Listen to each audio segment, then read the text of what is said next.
going on, and welcome back to What Shall We Do Next. I'm Mike, your host, and I hope you guys are having the best day ever. Before I get started, guys, if you are new here, please subscribe if you haven't already done that. We're on the road to 69,000 subscribers, and I would love you to join me on this journey. So hit subscribe right now and join the fam. And also, guys, go follow me on all my social media. Links are in the description. I have Facebook, Twitter, Instagram, and even Snapchat, so go follow me on all of those. And once again, I am coming back at you guys with another video, but this one is not scary. You guys said you wanted a sad story, right? Well, I'm about to lay it down on you guys. Oh boy, you better get your tissues ready, guys. This is not a fun story. So this story is called I Would Die For You. I would die for you. Have you ever been in love with your best friend? If the answer is yes, then maybe this is something you will understand. There was a boy and a girl who had been best friends for years.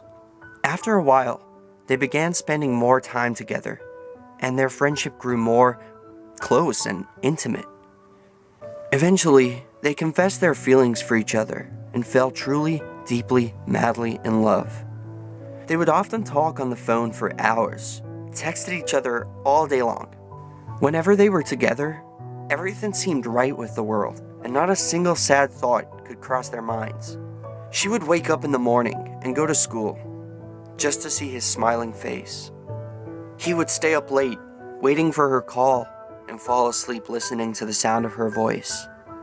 She would steal his notebook in class, just so he had to put his arms around her to get it back. Every time he heard a love song on the radio, he would think of her with every single line. Then one day, the girl didn't show up for class. He tried to contact her to see what was wrong, but she never answered his text messages. He tried to call her, but she didn't answer the phone.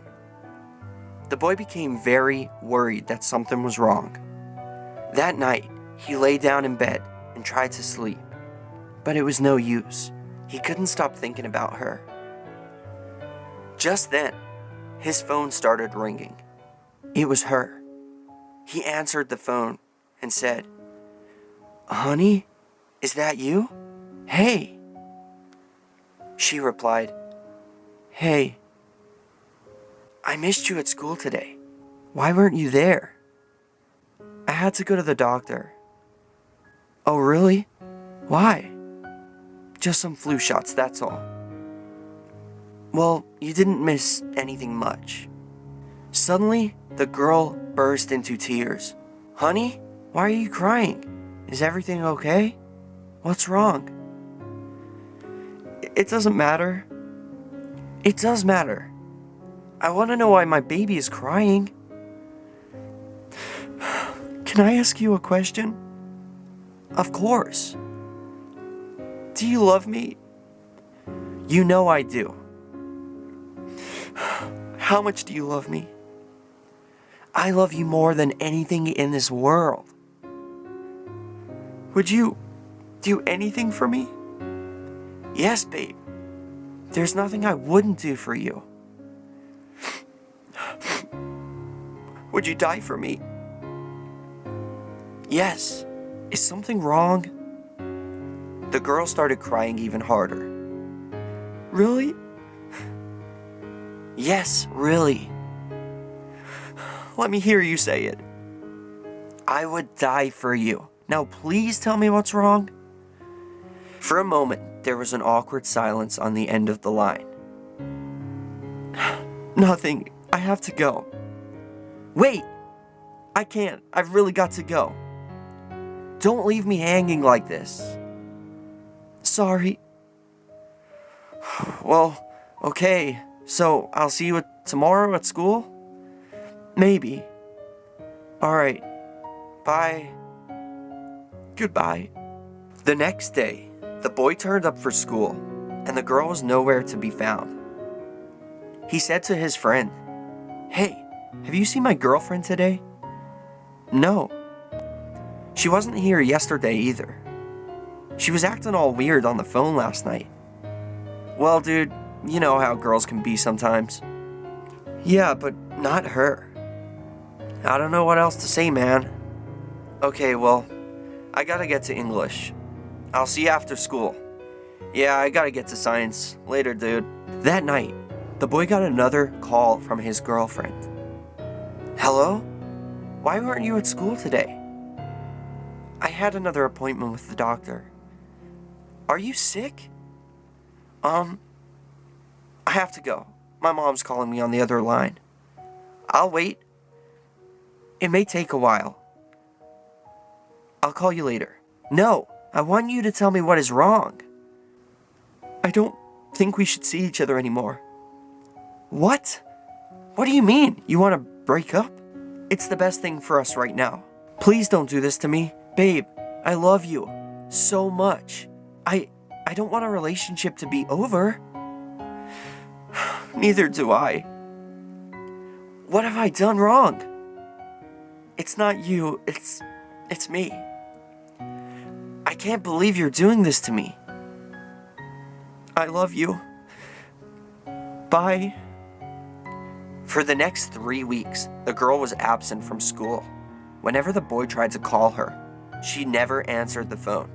One day the boy was sitting alone in the cafeteria when his friend approached him. Hey dude. Hey, what's up? Have you talked to your ex-girlfriend lately?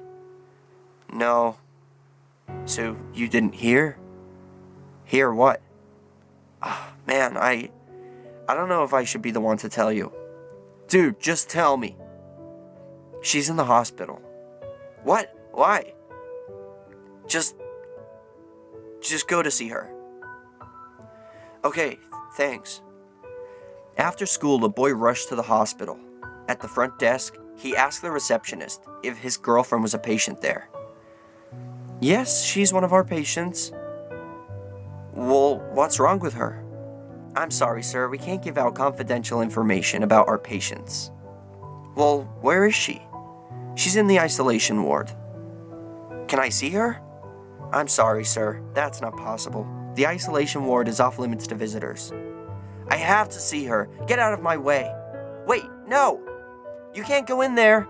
The boy pushed past the receptionist and ran down the hallway. Eventually, he came to the isolation ward. Behind a glass wall, he saw his girlfriend lying in bed. It was a pitiful sight. She had tubes coming out of her nose and mouth. Surgeons were gathered around the bed, working on her.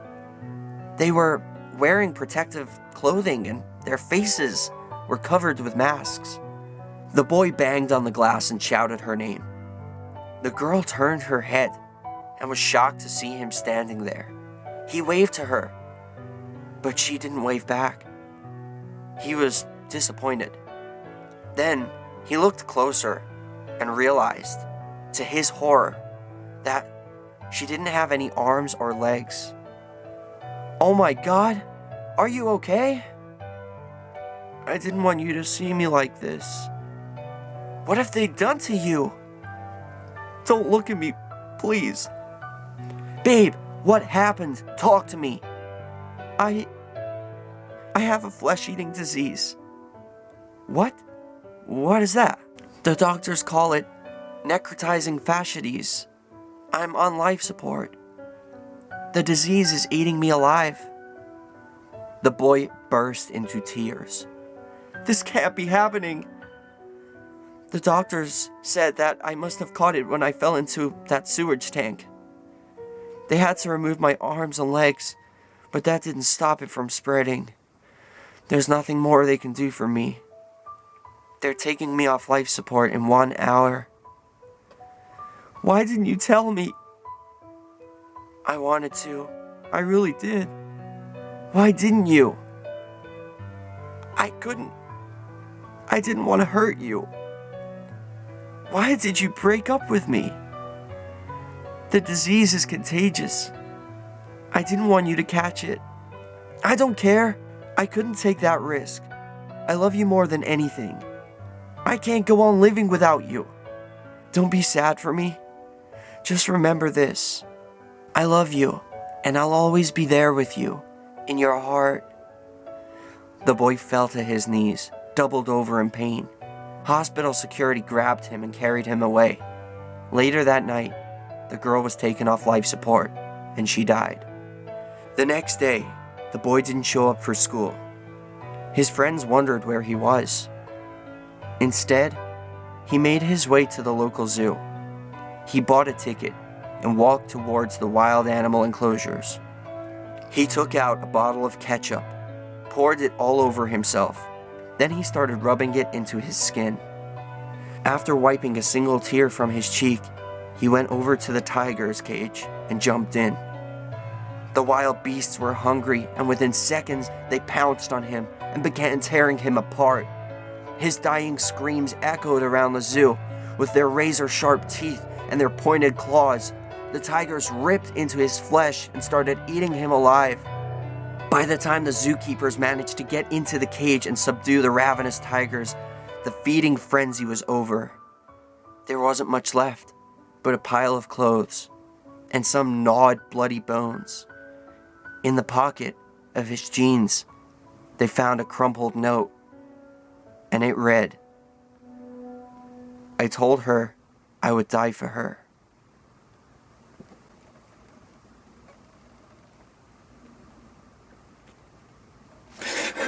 I'll be okay. I'll be okay. Don't look at me. That was a sad story. Like, that got me right in the feels. I want him to be my boyfriend, and I'm not even gay. He's so romantic. That was a really sad story, though. Like, I felt that just reading it. Like, I can't imagine what it's gonna sound when you guys see it with the music and... oh man, what have I done? What have I gone and started? I was supposed to be making people happy, and now I'm making people cry? What? Now, I really enjoyed this story. That guy is not only, like, brave, but, like, he died in the most horrific way. Like, okay, I get it. You want to die to be with your girl, but, like, I know you want to experience what she experienced, like being eaten alive. But, like, I would just put a gun to my head. It'd be so much more painless and, like, well, not painless, but, like, fast. Tigers, man. But thank you guys so much for watching. I hope you enjoyed this story. Like I said, I'm trying something a little different. I won't do scary, sad stories every single day. Don't worry about that. But every now and then I might throw one out for you guys. So when you're depressed, you can come over here and have a little cry on my shoulder. And I'll be there with you guys. We're all there together. But thank you guys so much for watching. My question to all of you for question of the day is, what did you think of the story? Let me know in the comment section. That is question of the day. And thank you guys for all the love and support. If you enjoyed this video, hit that like button down below, and let's see if we can go for 15 billion likes on this video. I would really appreciate that. And remember, the most important thing of all, guys, chase your dreams. I love you all.